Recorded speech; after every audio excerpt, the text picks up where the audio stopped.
ஏன் ஆச்சாரியார் கண் கலங்குகிறார்? ஏதேனும் கவலையால் வந்த கண்ணீரோ? கவலையால் வரும் கண்ணீர் நாசியின் ஓரத்தில்தான் வரும். நம் ஆச்சாரியாரின் கண்களில் பக்கவாட்டில் அல்லவா கண்ணீர் வடிகிறது. இது ஆனந்த நிலையின் வெளிப்பாடு என்றுதான் நாம் புரிந்து கொள்ள வேண்டும். அதற்கில்லை.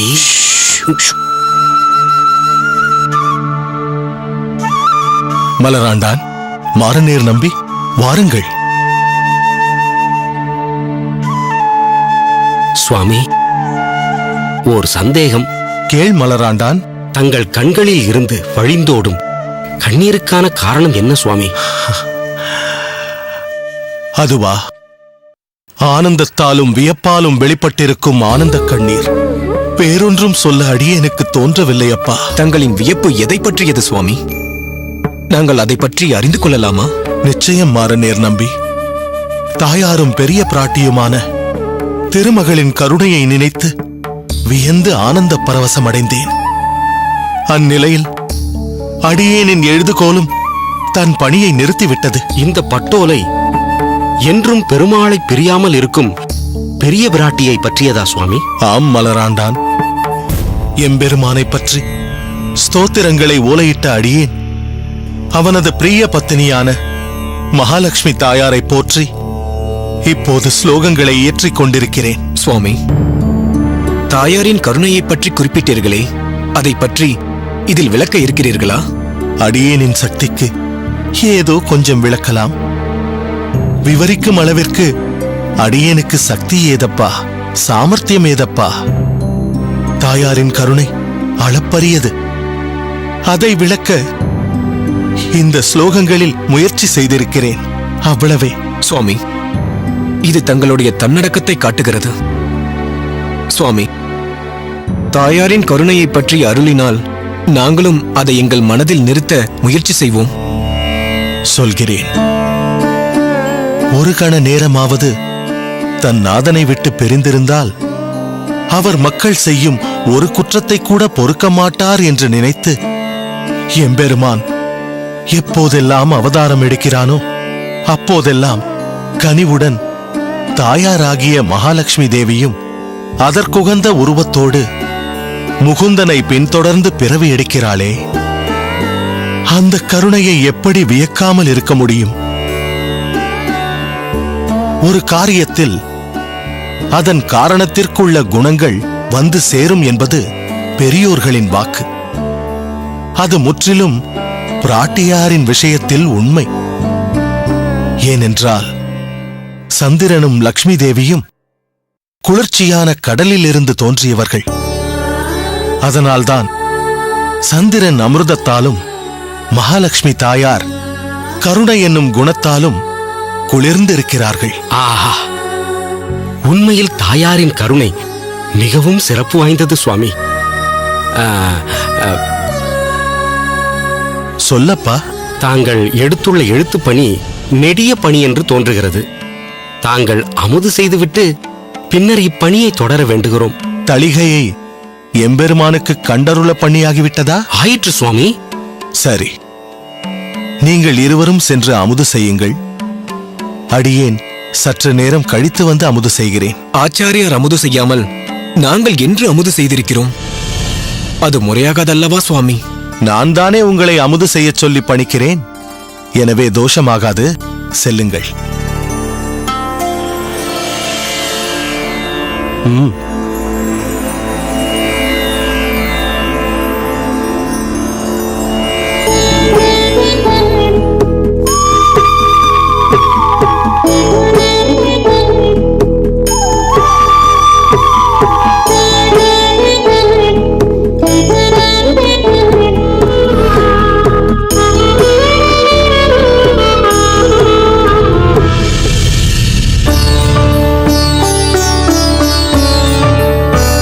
பெரிய நம்பி, நீ எப்போது வந்தாய்?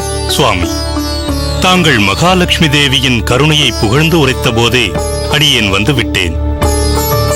அந்த உரை அமுதை தொடர்ந்து பருகுவதற்குள் விஷயம் வேறு திசைக்கு சென்று விட்டது. சரி, நீயும் சென்று அமுது செய்து விட்டு வா. பசியோடு கவரி வீசிக்கொண்டு நிற்காதே. வயிற்று பசி கிடக்கட்டும் சுவாமி. தங்களின் ஸ்தோத்திரப் பணிக்கு அடியேனால் உதவ முடியவில்லையே என்ற ஏக்கமே அடியேனுள் மிதமிஞ்சி நிற்கிறது. நீ ஏன் அப்படி நினைக்க வேண்டும் பெரிய நம்பி? அடியேனின் குறிப்பறிந்து பல செயல்பாடுகளை நீ புரிந்திருக்கிறாய், இன்னும் புரிய இருக்கிறாய்.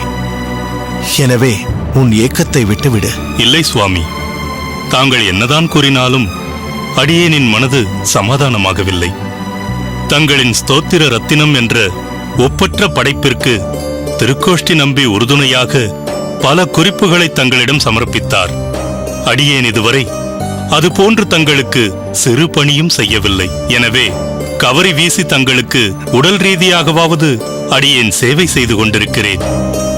தாங்கள் அனுமதியுங்கள். நிச்சயம் நீ இப்பணியை செய்யலாம். ஆனால் முதலில் நீ போய் பசியாறிவிட்டு வா. சுவாமி, தாங்கள் தற்போது எடுத்துள்ள எழுத்தோலை பணி எதை மையமாக கொண்டுள்ளதோ அவ்விஷயமே தங்களிடமிருந்தும் வெளிப்படுகிறது என்று அடியேன் நினைக்கிறேன்.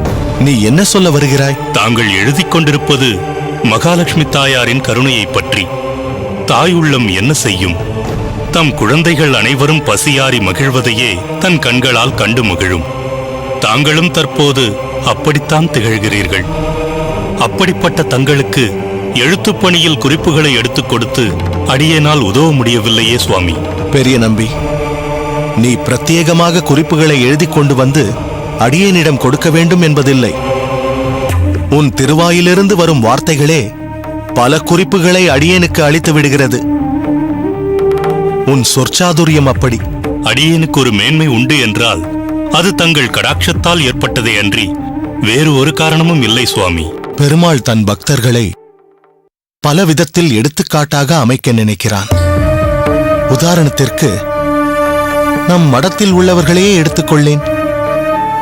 மலராண்டான் மிக சுவையாக தளிகை பண்ணுவதில் கெட்டிக்காரனாக இருக்கிறான். மாரநேர் நம்பி தன் உடலால் மடத்தின் கடினமான பணிகளை செய்வதில் பலசாலியாக இருக்கிறான். தன்னடக்கத்தாலும் அமைதியாலும் மற்றவர்களிடத்தில் இனிமையாக பழகுவதிலும் தமிழ் பாசுரத்திற்கு விளக்கம் அளிப்பதிலும் நீ கைதேர்ந்தவனாக இருக்கிறாய். அதே பாசுரத்தில் ஆழங்கால் பட்டு அதன் அர்த்தத்திற்கேற்ப அபிநயங்கள் புரிவதில் திருவரங்கத்தரையர் திறமைசாலியாக இருக்கிறான். பெருமாளுக்கு விதவிதமான புஷ்பங்களை மாலையாக தொடுப்பதில் திருக்கச்சி நம்பி சமர்த்தனாக இருக்கிறான். அம்மாலைகளைக் கொண்டு திருவரங்கனுக்கு அலங்காரம் செய்வதை தெய்வவாரி ஆண்டான் திறம்பட செய்து வருகிறான்.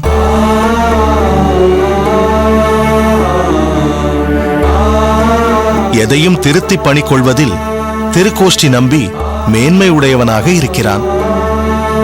பலருக்கு பல திறமைகளை தந்து தன் சேவையில் ஈடுபட வைக்கிறான் அந்த பரமன். அடியேன் தெய்வக்கரசு நம்பி வந்திருக்கிறேன்.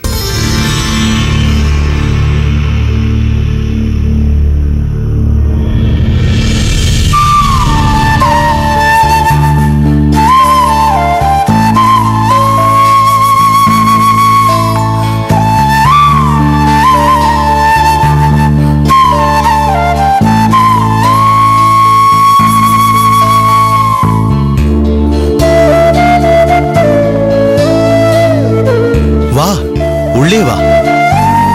அரேரே, நீயும் வா.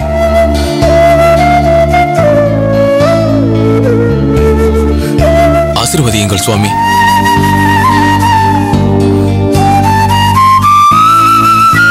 மனோரதங்கள் பூர்த்தியாகட்டும். எழுந்திருங்கள்.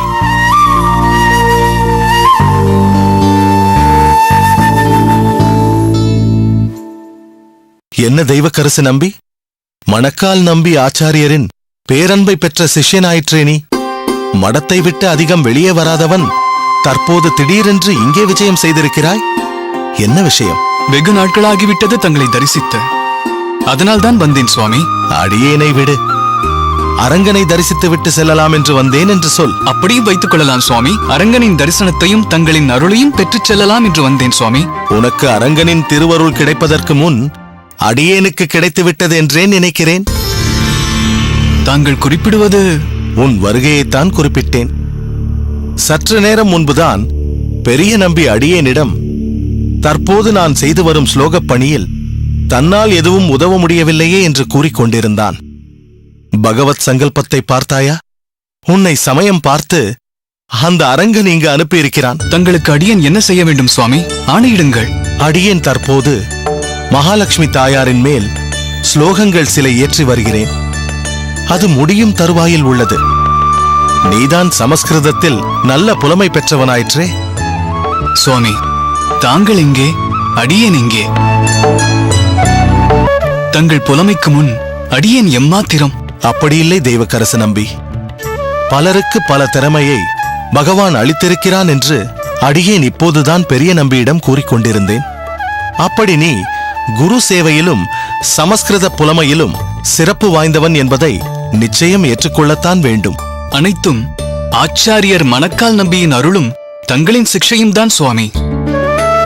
தங்களைப் போன்ற உயர்ந்த சிஷ்யர்களை பெற்றுள்ள மணக்கால் நம்பி சுவாமிகளுக்கு அடியேனும் சிஷ்யனாக இருக்கிறேனே, அதுவே அடியேனுக்கு சிறப்பு சுவாமி. தெய்வக்கரசு நம்பி, அடியேனின் இந்த ஸ்லோகங்கள் பூர்த்தியாகும் வரை நீ சிறிது காலம் ஸ்ரீரங்கத்திலேயே தங்கியிருக்கலாம் அல்லவா? ஏதும் அவசரமாக செல்ல வேண்டியதில்லையே. அப்படி ஒன்றும் இல்லை சுவாமி. தாங்கள் பணிக்கும் வரை அடியேன் தங்களுக்கு சேவை செய்ய காத்திருக்கிறேன் சுவாமி. அப்படியென்றால் அடியேனின் தற்போதைய ஸ்லோகம் சீக்கிரமே பூர்த்தி பெறும் என்ற நம்பிக்கை வந்துவிட்டது. பெரிய நம்பி, அடியேன் அமுது செய்யவில்லை என்று கவலையுற்றாயே, இனி அந்த கவலை உனக்கு வேண்டாம். தெய்வக்கரசு நம்பி வந்துவிட்டதால் அடியேனின் பாதி பணி குறைந்துவிடும். இனி நேரத்திற்கு அமுது செய்யலாம். மிக்க மகிழ்ச்சி சுவாமி. அரையரே, தெய்வக்கரசு நம்பி, வாருங்கள், ஆச்சாரியருக்கு அமுது பரிமாறலாம். ஆஹா, ஆச்சாரியரை தரிசித்ததும் அவருக்கு சேவை செய்யும் பாக்கியம் கிடைத்துவிட்டது. இதற்காகத்தான் வடதிசையிலிருந்து ஸ்ரீரங்கத்திற்கு ஓடோடி வந்தேன். வாருங்கள் சுவாமி, தங்களுக்கு பரிமாறும் பாக்கியத்தை அடியேனுக்கு தாருங்கள்.